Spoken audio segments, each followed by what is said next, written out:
നമ്മളിന്ന് ചർച്ച ചെയ്യുന്നത് സ്ത്രീകളിലുണ്ടാകുന്ന അർബുദങ്ങളെക്കുറിച്ചാണ്. ക്യാൻസർ ഇൻ വുമൺ ആണ് നമ്മൾ ചർച്ച ചെയ്യുന്നത്.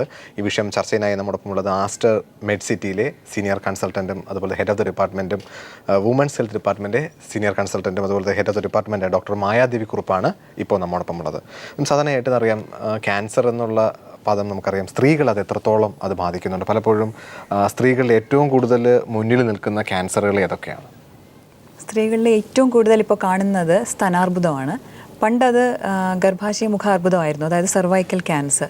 പക്ഷേ ഈ അടുത്ത കാലത്തെ പഠനങ്ങളൊക്കെ തെളിയിച്ചിട്ടുള്ളത്, നമ്മുടെ കണക്കുകളും കേരളത്തിലെ കണക്കുകൾ നോക്കുമ്പോഴത്തേക്കും ഏറ്റവും കൂടുതൽ കാണുന്നത് സ്തനാർബുദമാണ്. അതിൻ്റെ പല പല കാരണങ്ങൾ കൊണ്ടാണ് ഇപ്പോൾ സ്തനാർബുദം അല്ലെങ്കിൽ ബ്രസ്റ്റ് ക്യാൻസർ കൂടുതൽ വരുന്നത്. അതിൻ്റെ ഡീറ്റെയിൽസ് നമുക്ക് ഇനി തീർച്ചയായിട്ടും മാം. സാധാരണ ഞാൻ പറഞ്ഞ പോലെ ഈ ബ്രസ്റ്റ് ക്യാൻസർ നമുക്കറിയാം, പലപ്പോഴും ഡോക്ടർമാരെ പറയുള്ളത് ഏർലി ഡിറ്റക്ഷൻ എന്ന് പറയുന്നത് വളരെ നമുക്ക് പ്രായോഗികപരമായിട്ടുള്ള കാര്യമാണ്. നേരത്തെ കൂട്ടി നമ്മളത് ഇൻവെസ്റ്റിഗേറ്റ് ചെയ്ത് നോക്കിക്കഴിഞ്ഞാൽ അറിയാൻ സാധിക്കും. നേരെയാണെങ്കിൽ വളരെ നല്ല ട്രീറ്റ്മെൻറ്റ് നമുക്കുണ്ട്, കംപ്ലീറ്റ് ആയിട്ട് ക്യൂറാക്കാം എന്നുള്ള തരത്തിൽ തന്നെ നമുക്ക് ചികിത്സയും പോകുന്നുണ്ട്. പലപ്പോഴും ക്ലിനിക്കൽ പ്രാക്ടീസിൽ വളരെ വൈകി എത്തുന്നവരാണോ യഥാർത്ഥത്തിൽ ബ്രസ്റ്റ് ക്യാൻസർ? സ്ത്രീകൾ അവർ അസുഖങ്ങൾ വന്നാലും മറച്ചു വെച്ചുകൊണ്ട്, പ്രത്യേകിച്ചും ബ്രസ്റ്റ് ക്യാൻസർ സ്ത്രീകൾക്ക് മുൻപോട്ട് വന്ന് എനിക്കിത് ഇങ്ങനെ ഒരു അസുഖമുണ്ട് പരിശോധിക്കാൻ മടി പിടിച്ചിരുന്നിട്ട് അതിൻ്റെ ഒരു ആദ്യത്തെ സ്റ്റേജിൽ നിന്നും അതിനെ ഒരു സ്റ്റേജ് 3 സ്റ്റേജ് 4ലേക്കൊക്കെ എത്തിക്കാറുണ്ട് അവർ.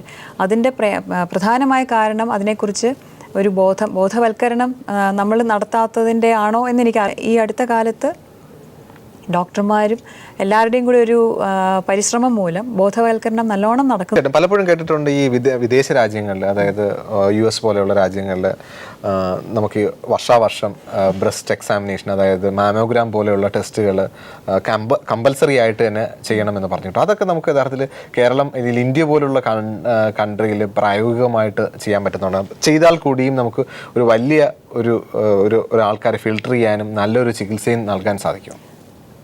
തീർച്ചയായും സാധിക്കും. നമ്മളിപ്പോൾ ചെയ്യുന്നില്ല എന്നല്ല, നമ്മളിപ്പോൾ ധാരാളമായിട്ട് ചെയ്യുന്നുണ്ട്. ഈ ഞാൻ പറഞ്ഞതുപോലെ ഈ ബോധവൽക്കരണ പരിപാടികളിൽ കൂടി സ്ത്രീകൾക്ക് എല്ലാവർക്കും നമ്മളിത് പറഞ്ഞ് മനസ്സിലാക്കി കൊടുക്കുന്നുണ്ട്. നമുക്ക് ആരെയും നിർബന്ധിച്ച് ചെയ്യിപ്പിക്കാൻ പറ്റില്ല. നമുക്ക് ഈ സ്ക്രീനിങ് പ്രോഗ്രാം ഒരിക്കലും നമ്മൾ ഒരു നിർബന്ധിത പരിസ്ഥിതിയിൽ ആരെയും ബ്രസ്റ്റ് ബിനൈൻ ലംപാണോ അതോ എന്തെങ്കിലും മാലിഗ്നൻസി ആവാനുള്ള സാധ്യതയുണ്ടോ എന്നൊക്കെ ഉള്ളത് വെറും പരിശോധന കൊണ്ട് മാത്രം മനസ്സിലാകില്ല.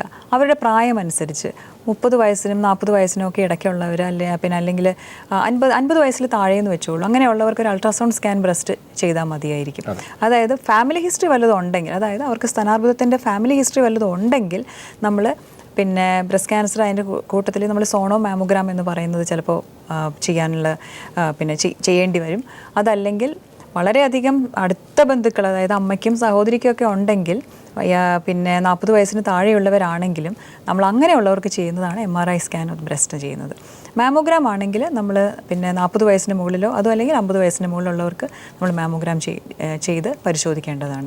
ഒരു ലീഷൻ കണ്ടെത്തി കഴിഞ്ഞാൽ എന്തായിരിക്കും, നമ്മളിപ്പോൾ ഏതെങ്കിലും ഒരു സസ്പെക്റ്റഡ് ലീഷൻ കണ്ടു കഴിഞ്ഞാൽ എന്തായിരിക്കാം ഒരു പ്രിലിമിനറി ഇൻവെസ്റ്റിഗേഷൻ എന്നുള്ള നിലയിൽ? പലപ്പോഴും ഈ ഫൈൻ നീഡിൽ ആസ്പിറേഷൻ പോലെയുള്ള കാര്യങ്ങൾ ഈ ബ്രസ്റ്റ് ക്യാൻസർ അല്ലെങ്കിൽ സസ്പെക്ട് ചെയ്യുന്ന ഒരു പേഷ്യൻറ്റും, അല്ലെങ്കിൽ ഈവൻ അത് ബിനൈൻ ആണെങ്കിൽ കൂടിയും നമ്മൾ എടുത്ത് പരിശോധിക്കും. ബിനൈൻ ആണെങ്കിൽ എടുത്ത് പരിശോധിക്കേണ്ട കാരണമില്ല. കാരണം ഈ മാമോഗ്രാം ഒക്കെ ചെയ്യുകയാണെങ്കിൽ അതിൽ തന്നെ അവർക്കൊരു ഗ്രേഡിംഗ് ഉണ്ട്.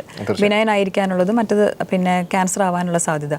ബിനൈൻ ആവുകയാണെങ്കിൽ അതിനെ തന്നെ നമ്മൾ വെച്ചിട്ട് ചിലപ്പോൾ FNAC നമ്മൾ അവർക്ക് ചെയ്യുന്ന നല്ലതാവെന്ന് പറയും. അതല്ലെങ്കിൽ നമ്മൾ എക്സിഷൻ ബയോപ്സി എന്ന് പറഞ്ഞിട്ട് അത് ആ മുഴയോടുകൂടി തന്നെ എടുത്ത് മാറ്റിയിട്ട് അതല്ല. ബ്രസ്റ്റ് ക്യാൻസറിൻ്റെ അളവ് കൂടുതലായിട്ട് വരുന്നു എന്നുള്ളത് പലപ്പോഴും പല പഠനങ്ങളും കാണിക്കാറുണ്ട്. അതിന് നമ്മൾ കേരളത്തിലെ സാഹചര്യം വെച്ച് നോക്കുമ്പോൾ ഏതെങ്കിലും രീതിയിലുള്ള പുതിയ അറിവുകൾ ഉണ്ടാവുമോ നമുക്ക്?